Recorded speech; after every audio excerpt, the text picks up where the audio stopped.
ಇನ್ನು ತುಂಬಾ ಜನಕ್ಕೆ ಸೆಲ್ಫ್ ಅಕ್ವೈರ್ಡ್ ಪ್ರಾಪರ್ಟಿ ಅಂದ್ರೆ ಸ್ವಯಾರ್ಜಿತ ಆಸ್ತಿ ಮತ್ತು ಆನ್ಸೆಸ್ಟ್ರಲ್ ಪ್ರಾಪರ್ಟಿ ಅಂದ್ರೆ ಪಿತ್ರಾರ್ಜಿತ ಆಸ್ತಿ ಮಧ್ಯ ಕನ್ಫ್ಯೂಷನ್ಸ್ಗಳಿರುತ್ತೆ.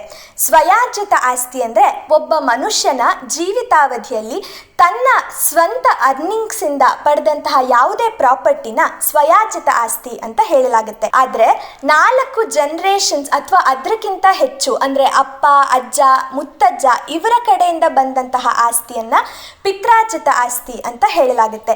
ನೆನಪಿಡಿ, ಈ ಪಿತ್ರಾರ್ಜಿತ ಆಸ್ತಿ 4 ತಲೆಮಾರ್ಕಿಂತ ಯಾವಾಗಾದ್ರೂ ಒಂದ್ಸತಿ ವಿಭಾಗ ಆಗಿದ್ರು ಆ ಸಪರೇಟ್ ಪಾರ್ಟ್ ನಿಮಗೆ ಬಂದಿದ್ರೆ ಅದು ನಿಮಗೆ ಸ್ವಯಾರ್ಜಿತ ಆಸ್ತಿಯಾಗಿ ಕನ್ಸಿಡರ್ ಆಗುತ್ತೆ.